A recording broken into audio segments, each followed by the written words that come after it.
So Brahma went and checked those farms, and then again he comes back, but Krishna was there with the cows and cowherd boys. So at that time, Brahma becomes bewildered. So at that time, all the cows and cowherd boys transformed into Vishnu forms. So those description of the Vishnu forms that is described in the shloka.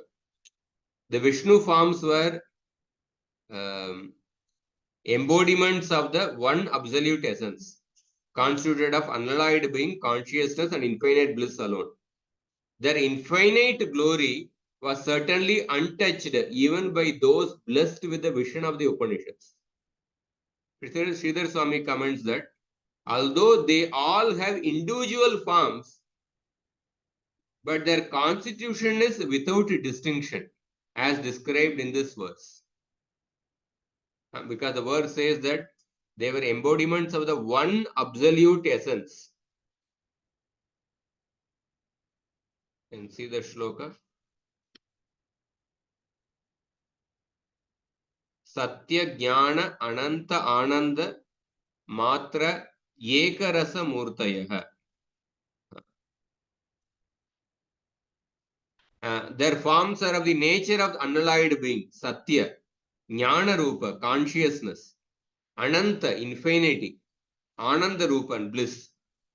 Furthermore, they consist of this alone, Eka, they consist of this alone.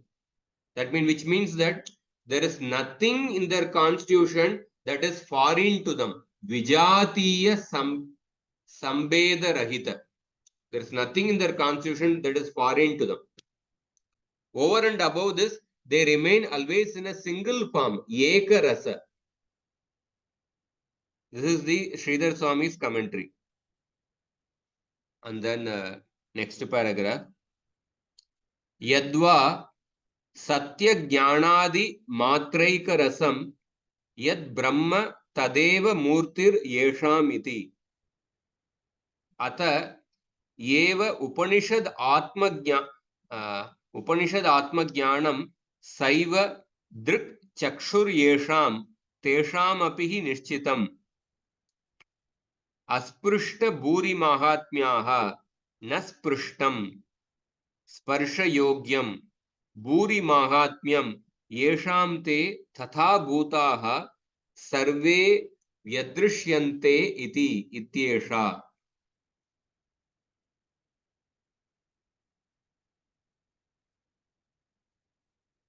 So here it's an alternative explanation to the shloka. So the alternative explanation is that the Lord's forms are the personification of Brahman.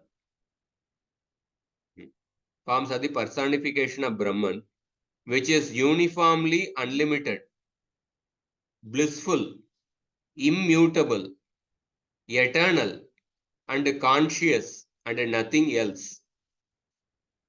He cannot be known, therefore, even by those who see through the eyes of the Upanishads alone, or in other words, through the eyes of self-knowing. The indeclinable he means it is certainly the case that he cannot be known by them. The statement, their infinite glory was untouched, asprishta bhuri mahatmya, means that the glory of these forms could not be perceived even by those on the path of knowledge. So all these forms were seen by Brahma with the aforementioned qualities. Here ends the Sridhar Swami's comment. And then further, Jiva Goswami, the next paragraph, he says, Atra matra padam tad varnadinam swarupantara angadharmatvam bodhayati. Tad varnadinam swarupantara angadharmatvam bodhayati. So in this verse, the term matra, in the phrase the Vishnu forms of being, the term matra indicates that their color and other attributes cannot be other than aspects of their essential nature. That means whatever attributes of this Vishnu forms, all the attributes are completely spiritual. All the attributes are completely spiritual. Like sometimes, suppose one may be wearing a nice dress, but the ornament may be some covering ornaments, not gold. Or one may be wearing, suppose one necklace has a gold, but some other bracelet has some ordinary, some duplicate this thing. So here it's explained that all the attributes of the Vishnu forms, they are of the essential nature. That is the import of the word matra, alone. And then further he says, Nahi atra parasmin arte murti shabdah केवलात्मपर इति स्वामिनः श्री शुकदेवस्य वा मतं लक्षणायाः कष्टकल्पनामयत्वात् अस्पृष्टे इत्यत्र. So one may interpret the word murti in the shloka as referring to the impersonal Brahman. So here Jiva Goswami says that neither Sri Shukadeva and nor Sridhar Swami could have intended the word Murti to mean the formless self or something else, because it would be an abstruse exercise of imagination to ignore the direct meaning which suits the present context and resort to an indirect one instead. If somebody were to interpret the word Murti in the shloka as referring to the impersonal Brahman, then one has to, it is a complete neglect of the direct meaning and referring to some indirect meaning, ignoring the context, and it is basically a abstruse exercise of imagination to ignore the direct meaning. कष्टकल्पनामयत्वात् अस्पृष्ट इत्यत्र. अस्पृष्ट इति भूरिमाहात्म्येति अपि इति उपनिषदृगिति पदचतुष्टयस्यैव व्यस्तस्य समस्तस्य च स्वारस्य भंग प्रसंगात् उक्त प्रकारानुरोधात् ते अचक्षत अक्षविषयं स्वसमाधिभाग्यं यत् उदाहरिष्यमाण अनुसारात् स्वसुख इत्यादि श्री शुक हृदय विरोधाच्च. So here, furthermore, such an interpretation means interpreting the word Murti as referring to the impersonal Brahman. Such an interpretation would run contrary to the context, as it would spoil the flavor or rasa imported to the description by the four terms Asprishta, Bhuri Mahatmya, Api and Upanishadrish, whether they are read together as a compound word or separately. So these four words are used. If you are to interpret the word Murti as impersonal Brahman, it would completely be contrary to the current context, because in the shloka it is mentioned that Asprishta Bhuri Mahatmyam Api Upanishadrisham.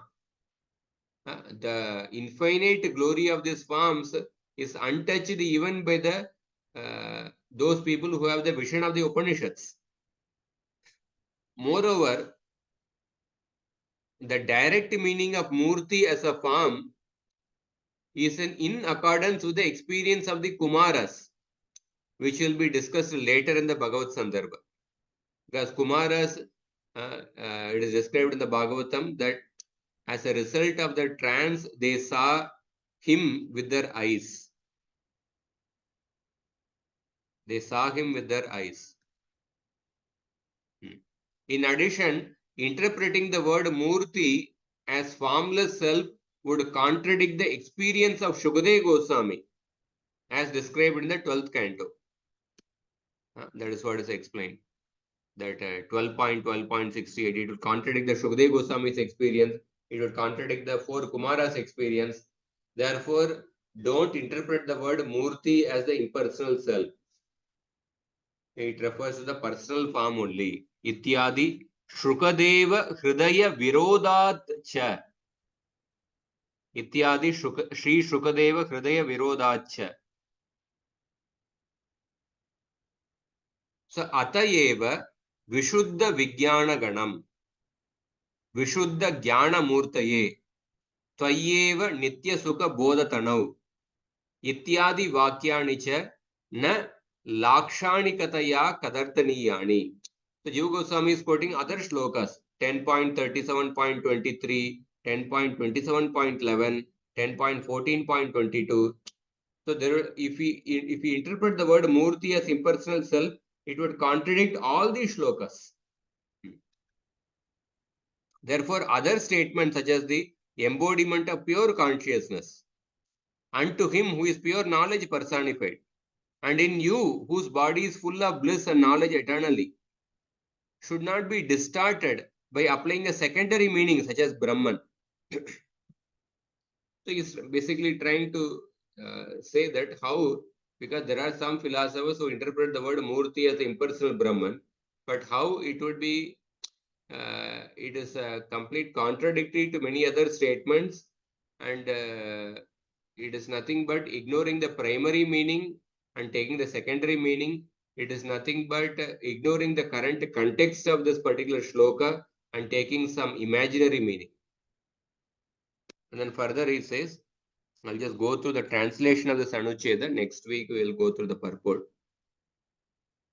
Tataiva Anandamurti Mupaguhya Drishatma Labdam Ityadau Dorbhyam Sthanantaragatam Parirabhya Kantam Anandamurtim Ajahad Atidirga Tapam Ityadau Cha Darshana Linganabhyam Anyartatvam Yavachidyate. Anyartatvam Yavachidyate.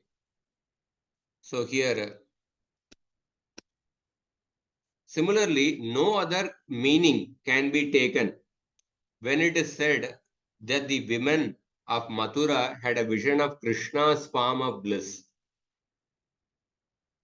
Anandamurti, and that Kubja embraced it with their eyes. The women of Mathura took in and held Krishna's form full of bliss, 10.41.28. And similarly, Kubja embraced her lover, the personification of bliss, holding him between her breasts with both the arms, and thus gave up her long-standing suffering. So, Jiva Goswami is quoting other shlokas. Because if you are to interpret the word Murti as impersonal Brahman, then it would contradict so many other meanings of the shlokas in the Bhagavatam. Further, last. And then finally, he quotes, Jiva Goswami quotes a Mahavaraha Purana. Uktam cha Mahavarahe. Sarve nitya shashvatascha dehastasya paratmanah heyo padeya rahita naiva prakrtija kvachit paramananda sandoha jnanamatrascha sarvatah deha dehi bidachatra neshware vidyate kvachit. Mahavaraha Purana also states all the forms of the Supreme Lord are eternal, unchanging, and devoid of all that is either rejectable or acceptable, because they are never the product of material nature. Their forms are a fluid mass of highly concentrated supreme bliss, purely conscious in nature. The dualism of body and embodied does not exist in the Lord. The dualism of body and embodied does not exist in the Lord. So we see in the shloka, we'll go through the commentary next time, but just going through the translation of this anuccheda again once more, so that we can register this anuccheda even more better. So in this particular 55th, 55th Anucheda, Jiva Goswami is saying that even the partial expansions of Krishna, they are also the same nature. So for that, he is quoting the partial description of the partial expansions of Krishna, the Vishnu forms from the Brahma Vimohan Leela. And then the Sridhar Swami's commentary. So all these Vishnu forms, although they were individual forms, but their constitution is without distinction. And their nature is Satya, Jnana, Ananta, and Ananda Rupa. And beyond that, there is nothing in their constitution that is foreign to them.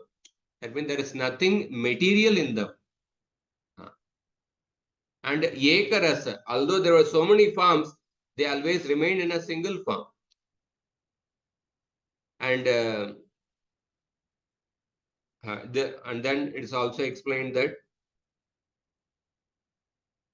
these forms of the Lord, they are the personification of Brahman, which is unlimited, blissful, immutable, eternal, and conscious. And these forms of the Lord are so special, they cannot be known even by the knowers of the Upanishads. That means that is emphatically mentioned by the word he, because the verse says that Asprishta Bhuri Mahatmya Api He Upanishad Drisham. He means certainly. These forms of the Lord cannot be known even by the knowers of the Upanishads. Their infinite glory was untouched. That means even those people who are following the Jnana Marga, they could not actually perceive these forms. But these forms were seen by Brahma with the aforementioned qualities. And then Jiva Goswami is highlighting the word Matra. Matra means alone. That means the color and other attributes. The word Matra comes in the shloka where Satya Jnananda Satya Jnana Ananta Ananda Matra Ekarasa Murteha Ananda Matra. So he says that the color and other attributes cannot be other than aspects of their essential nature. There is nothing material in their form. And then further, he says that the word Murti in this particular shloka cannot be interpreted as a formless Brahman, because if you interpret like that, it will be a big mistake. It will be an abstruse exercise of imagination. It's a very far-reaching imagination. And it will be neglecting the direct meaning and taking up the indirect meaning. And moreover, such an interpretation would run contrary to the sentence Asprishta Bhuri Mahatmya Kyapi Upanishad Drisham. And also, it would be contradictory to the experience of the four Kumaras and the Shukdev Goswami, who directly experienced the form of the Lord. And it would be contradictory to the other Bhagavatam verses. Vishuddha Vijnana Ganam, Vishuddha Jnana Murtaye, Tvayeva Nitya Sukha Bodhatanav. Then, if you interpret the word Murti in this shloka as referring to the impersonal Brahman, then you would have to interpret all these other shlokas in the Bhagavatam also. You have to give a secondary meaning to those shlokas. And moreover, there are other verses when the women of Mathura, when they saw the form of Krishna, when Kubja saw the form of Krishna, how they saw the form of Krishna, which is composed of unlimited bliss. Then those words, those shlokas will also have to be interpreted. And then finally quotes the Mahavaraha Purana verse also to substantiate this point. Then we'll go through the commentary in the next week. Anybody has any questions? Prabhuji. Yes, Prabhu. Yes. Prabhuji, last few shlokas before Anucheda, we have seen that Brahman means Nirvishesha without any attributes. But here, when Brahman is mentioned, that he is with the so many attributes. So is that this Brahman is different, differently quoted, or the You have Brahmanas to are understand different? one thing. The many times the one word has many meanings actually. Okay. One word has many meanings, and different places, different meanings are taken. Like the previous Anucheda, we saw the shloka. Mama yonir mahat brahma tasmin garbham dadamyaham. Correct. In that verse, the word Brahma refers to Prakriti. Prakriti, yeah, that is, yeah. Another place in the Bhagavad Gita, 5th chapter, I'll show you the shloka.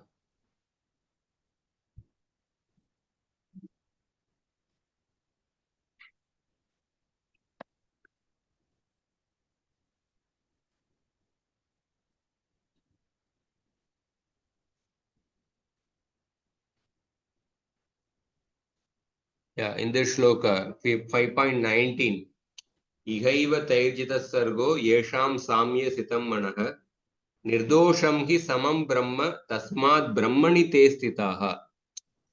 In this shloka, the word Brahma refers to the Jivatma actually. Sometimes the word Brahma is used in a different context only. Therefore, we should not, we should understand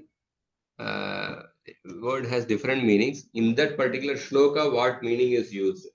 That we have to check.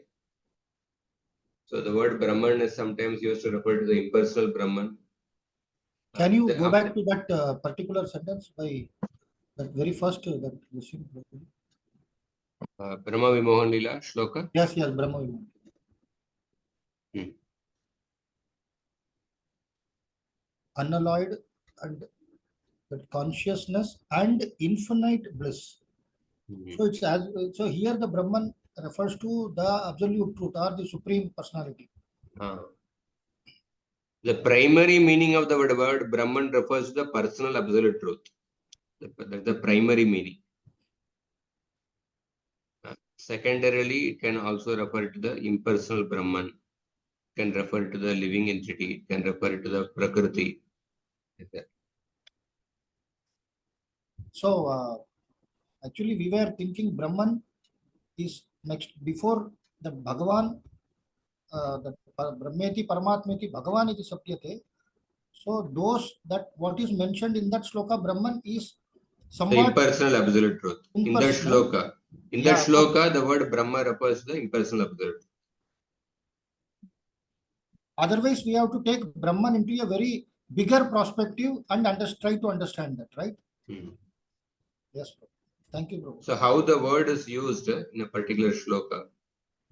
So in that Brahmeti, Paramatmeti, Bhagavaniti Shabdi, the three aspects of the absolute truth. The Brahman is the impersonal Brahman, impersonal Brahma Jyoti. But sometimes the word Brahman is also referred to the Bhagavan, Brihatvat, Brahma. The primary meaning of the word Brahma, it refers to the Bhagavan. But sometimes the Brahma is also used to refer to the liberated living entities. Just like in the Bhagavad Gita 5.19.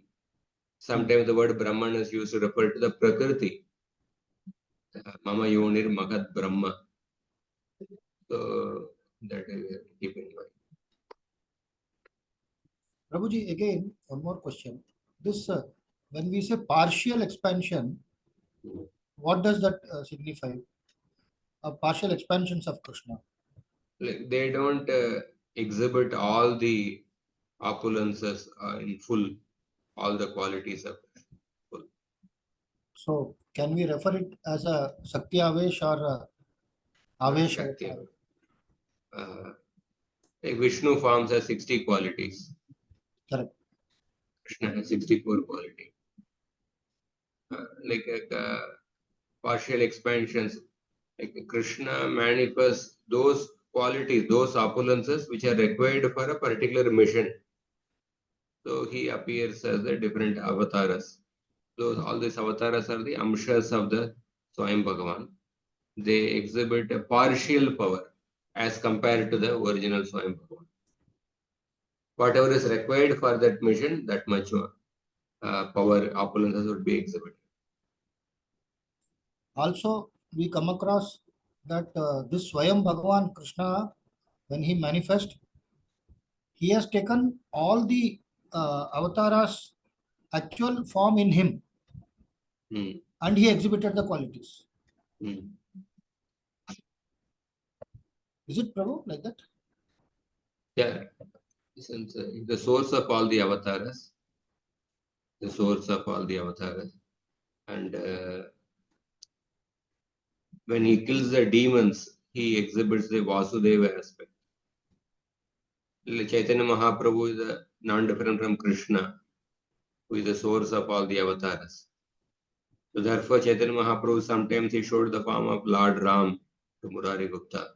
Sometimes he showed the form of Araghadev. Sometimes he showed the form of Narasimhadev. Because all these forms are, the source of all these forms are Chaitanya Mahaprabhu, Krishna. Yes. Very interesting, Prabhu. Thank you, Prabhu.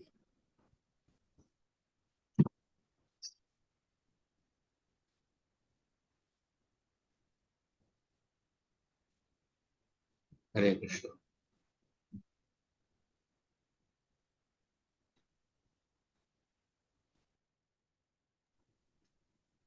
Okay, let's stop here. Next week we'll continue.